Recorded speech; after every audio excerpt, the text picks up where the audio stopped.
Hemostasia significa prevención de la pérdida de sangre. Como primer mecanismo tenemos a la vasoconstricción. Inmediatamente después de que se haya cortado o roto un vaso sanguíneo, el estímulo del traumatismo de la pared del vaso hace que el músculo liso de la pared se contraiga. Esto reduce instantáneamente el flujo de sangre del vaso roto.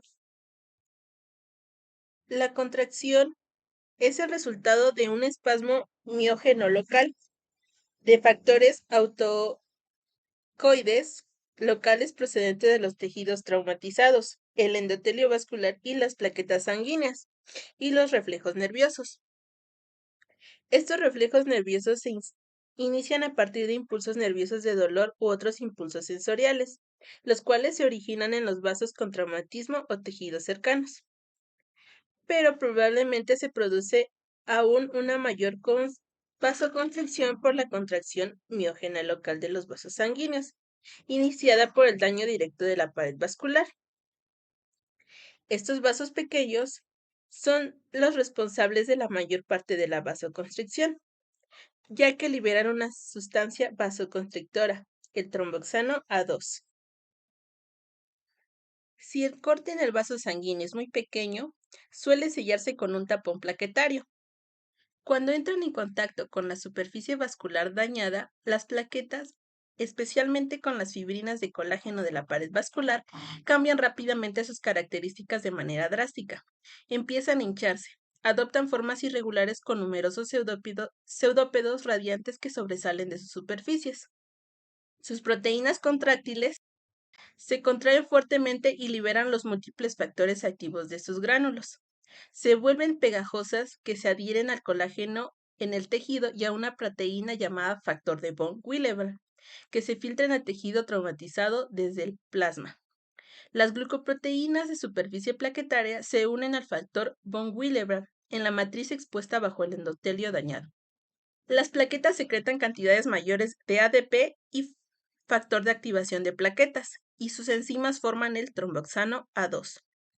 El tromboxano es un vasoconstrictor y junto con el ADP y el factor de activación de plaquetas, actúan en las plaquetas cercanas para activarlas también. La adhesividad de estas plaquetas adicionales hace que se adhieran a las plaquetas activadas originalmente.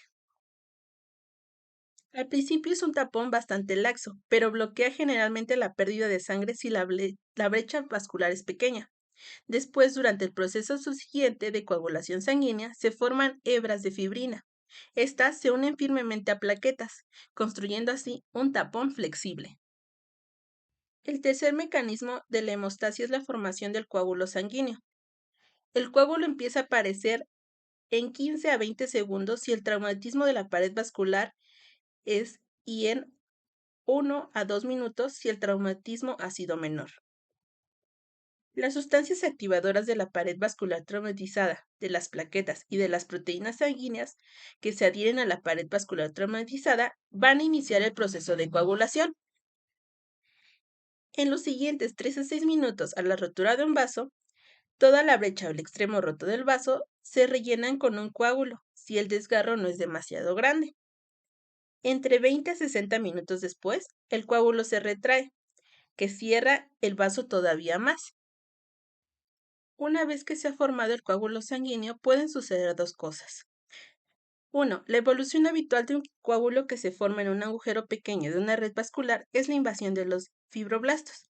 Empieza pocas horas después de que se forma el coágulo, lo que promueve al menos parcialmente el factor de crecimiento que secretaron las plaquetas.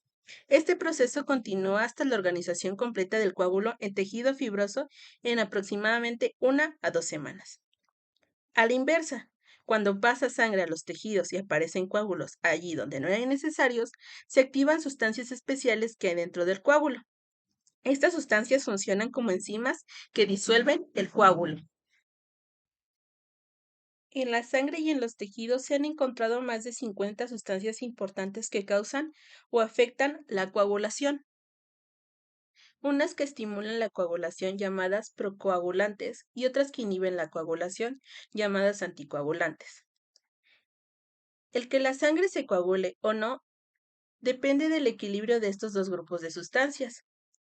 En el torrente sanguíneo predominan generalmente los anticoagulantes, por lo que la sangre no se coagula mientras está en circulación en los vasos sanguíneos. Pero cuando se rompe un vaso, se activan los procoagulantes de la zona del tejido dañado y anulan los anticoagulantes y así aparece el coágulo. El taponamiento tiene lugar en tres etapas esenciales. La primera, en respuesta a la ruptura del vaso o a una lesión de la propia sangre. Va a tener lugar una cascada compleja de reacciones químicas en la sangre que afecta a más de 12 factores de coagulación sanguínea. Su resultado es la formación de un complejo de sustancias activadas, el grupo activador de la protrombina. 2. El activador de la protrombina cataliza la conversión de la protrombina en trombina. Y como 3, la trombina actúa como una enzima para convertir el fibrinógeno en fibras de fibrina que atrapan en su red plaquetas, células sanguíneas y plasmas para formar el coágulo. Conversión de la protrombina en trombina. Como primer paso se forma el activador de la protrombina como resultado de la ruptura de un vaso sanguíneo o de su lesión por sustancias especiales presentes en la sangre. Después, el activador de la protrombina en presencia de cantidades suficientes de calcio convierte la protrombina en trombina. La trombina polimeriza las moléculas de fibrinógeno en fibras de fibrina en otros 10 a 15 segundos. La protrombina es una proteína del plasma, una alfa-2 globulina. Es una proteína inestable que se puede desdoblar fácilmente en compuestos más pequeños, uno de los cuales es la trombina. La protrombina se conforma continuamente en el hígado y el cuerpo la usa constantemente para coagulación sanguínea. Si el hígado no la produce, su contracción en el plasma disminuye demasiado en uno o varios días para mantener una coagulación normal de la sangre. El hígado necesita la vitamina K para la activación normal de la protrombina, así como para la formación de otros factores de coagulación. Por tanto, la existencia de una hepatopatía o la falta de esta vitamina va a impedir la formación normal de protrombina que puede reducir su concentración hasta un nivel tan bajo que puede provocar una tendencia al sangrado. Antes de la conversión del fibrinógeno en fibrina, tenemos que saber que el fibrinógeno es una proteína de peso molecular alto. Se forma en el hígado y una enfermedad del hígado puede disminuir su concentración de fibrinógeno circulante, como hace la concentración de protrombina. Debido al tamaño molecular grande, se filtra normalmente poco fibrinógeno desde los vasos sanguíneos a los líquidos intersticiales. Estos no se coagulan, pero cuando la permeabilidad de los capilares aumenta de forma patológica, el fibrinógeno se filtra a los líquidos tisulares en cantidades suficientes para permitir la coagulación de estos líquidos de la misma forma que pueden coagular el plasma y la sangre completa. La trombina actúa sobre el fibrinógeno para eliminar péptidos de peso molecular bajo. Va a formar una molécula de monómero de fibrina, la cual va a tener la capacidad automática de polimerizarse con otras moléculas para formar las fibras de fibrina. Algunas moléculas de monómero de fibrina se polimerizan en segundos en fibrinas de fibrina grande, que van a constituir el retículo de coágulos sanguíneos. En sus primeros estadios de la polimerización, las moléculas de monómero de fibrina se mantienen juntas mediante enlaces de hidrógeno, no covalentes débiles. Por tanto, el coágulo resultante es débil. Además, puede romperse con facilidad. Pero ocurre otro proceso durante los minutos siguientes que refuerzan mucho el retículo de fibrina. Este proceso tiene que ver con el factor estabilizador de la fibrina, que se presenta en cantidades pequeñas en las globulinas de plasma normal, pero también liberan plaquetas atrapadas en el coágulo.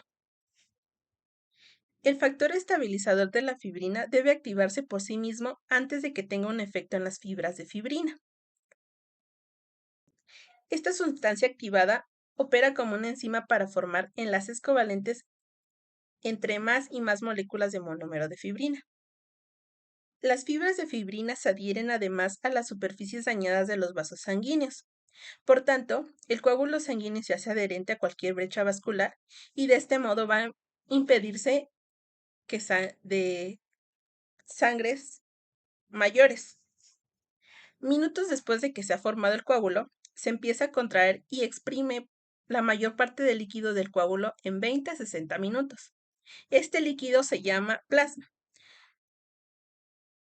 Se llama suero porque se ha eliminado todo el fibrinógeno y la mayoría de los factores de coagulación. Y de esta manera se diferencia el suero del plasma y no puede coagular porque le faltan estos factores. La vía extrínseca para iniciar la formación del activador de la protrombina empieza con un traumatismo de la pared vascular o de los tejidos extravasculares que entran en contacto con la sangre. Como primer paso, el tejido traumatizado libera un complejo de varios factores llamado factor tisular o tromboplastina tisular. Este se compone por lo general de fosfolípidos procedentes de las membranas del tejido, más un complejo lipoproteico que funciona principalmente como enzima proteolítica. Este complejo lipoproteico del factor tisular forma complejos con el factor 7 y en presencia de los iones calcio ejerce una acción enzimática sobre el factor 10 para formar el factor 10 activado.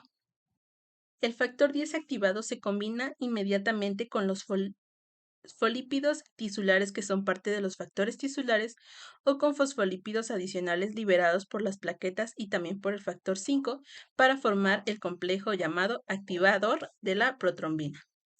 En pocos segundos, en presencia de calcio, la protrombina se divide para formar trombina y tiene lugar el proceso de coagulación, como antes se explicó. El segundo mecanismo para iniciar la formación del activador de la protrombina y por tanto para iniciar la coagulación empieza con el traumatismo de la sangre o la exposición de la sangre al colágeno a partir de una pared vascular sanguínea traumatizada. El traumatismo sanguíneo o la exposición de la sangre al colágeno de la pared vascular altera dos factores de coagulación importantes de la sangre.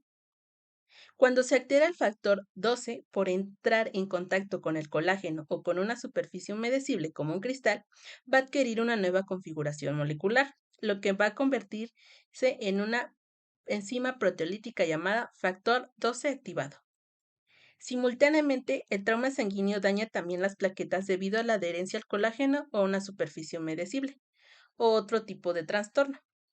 Esto va a liberar los fosfolípidos plaquetarios, que contienen al factor plaquetario 3, que también va a participar en reacciones de coagulación. El factor 12 activado actúa como el factor 11 activándolo, lo que constituye el segundo paso de la vía intrínseca. El factor 11 activado actúa después sobre el factor 9 para activarlo. El factor 9 activado actuando junto al factor 8, los fosfolípidos plaquetarios y el factor 3 de las plaquetarias traumatizadas activa el factor 10. El quinto paso en la vía intrínseca es el mismo que el último paso que la vía extrínseca. El factor 10 activado se combina con el factor 5 y la plaqueta o los fosfolípidos del tejido para formar el complejo activador de la protrombina. Inicia a su vez en algunos segundos de la división de la protrombina para formar la trombina, poniendo de este modo en funcionamiento el proceso final de la coagulación. Los factores más importantes para evitar la coagulación en el sistema vascular normalmente son 1. La lisura de la superficie celular endotelial. Va a evitar la activación por contacto del sistema de coagulación intrínseco. 2. Una capa de glucocáliz en el endotelio, que repele los factores de coagulación y las plaquetas. Así impide la activación de la coagulación. Y 3. Una proteína unida a la membrana endotelial, la trombomodulina, que se une a la trombina. No solo la unión de la trombina a la trombomodulina retrasa el proceso de coagulación al retirar la trombina, sino que el complejo trombomodulina-trombina activa además una proteína plasmática, la proteína C, que actúa como un anticoagulante al inactivar los factores 5 y 8 activados. Cuando se daña la pared endotelial se pierde su lisura y su capa de glucocálix trombomodulina, lo que va a activar al factor 12 y a las plaquetas, y así desencadena la vía intrínseca de la coagulación. Si el factor 12 y las plaquetas entran en contacto con el colágeno subendotelial, la activación va a ser incluso más poderosa. Entre los anticoagulantes más importantes en la propia sangre están aquellos que eliminan la trombina de la sangre. Los más poderosos son las fibras de fibrina que forman durante el proceso de coagulación y una alfa-globulina llamada antitrombina 3 o cofactor antitrombina hepárica. La heparina es otro poderoso anticoagulante, pero dado a que su concentración en la sangre es normalmente baja, tiene efectos anticoagulantes significativos solo en condiciones fisiológicas especiales. La heparina se usa ampliamente como sustancia farmacológica en práctica médica en concentraciones más altas para evitar la coagulación intravascular. Cuando se combina con la antitrombina 3, la eficacia de la tritomina 3 para eliminar la trombina aumenta y así actúa como anticoagulante. El complejo de la heparina y la antitrombina 3 elimina muchos factores de la coagulación activados. Además, aumenta más la eficacia de la anticoagulación. La heparina la producen muchas células diferentes del cuerpo, pero se forma en las mayores cantidades de los mastocitos basófilos, localizados del tejido conjuntivo pericapilar de todo el cuerpo. Estas células secretan continuamente cantidades pequeñas de heparina que difunden al sistema circulatorio. Las prostaglandinas y los compuestos relacionados, los tromboxanos y los leucotrienos, se conocen colectivamente con el nombre de eicosanoides. Se producen en cantidades muy pequeñas en casi todos los tejidos y no en glándulas especializadas. Actúan localmente y no después de ser transportadas por la sangre a lugares distintos. Son compuestos extremadamente potentes que inducen un amplio espectro de respuesta, tanto fisiológicas como patológicas. Dichas respuestas aseguran la integridad gástrica y el funcionamiento renal, regulan la contracción del músculo liso, intestino y útero son sitios clave, y el diámetro vascular, y mantienen la hemostasia plaquetaria. Los eicosanoides no se almacenan y poseen una semivida extremadamente corta, siendo metabolizados rápidamente a productos inactivos. El precursor alimentario de las prostaglandinas es el ácido graso esencial ácido linoleico. Se alarga y desatura para formar ácido araquidónico, el cual se incorpora a los fosfolípidos unidos a la membrana. Se libera mediante la fosfolipasa A2. La primera etapa de la síntesis de las prostaglandinas es la ciclación oxidativa del ácido araquidónico libre, mediante la prostaglandina endoperóxido sintasa. Esta enzima es una proteína unida a la membrana del retículo endoplasmático que posee dos actividades catalíticas, el ácido graso ciclooxigenasa y la peroxidasa. La prostaglandina H2 es convertida en numerosas prostaglandinas y tromboxanos mediante sintasas de células específicas. Se conocen dos isocimas de la prostaglandina endoperóxido sintasa, que habitualmente se denominan como COX-1, la cual se produce de forma constitutiva en la mayoría de los tejidos y es necesaria para mantener el tejido gástrico sano, la homeostasis renal y la agregación plaquetaria. Y la COX-2, que es inducible en un número limitado de tejidos en respuesta a los productos de células de la inmunidad inflamatorias activadas. Una serie de compuestos no relacionados inhibe la síntesis de prostaglandinas. Por ejemplo, el cortisol, un antiinflamatorio esteroideo, inhibe la actividad de la fosfolipasa A2, de modo que no se encuentra disponible a partir de fosfolípidos de la membrana el precursor de la prostaglandinas, ácido araquidónico.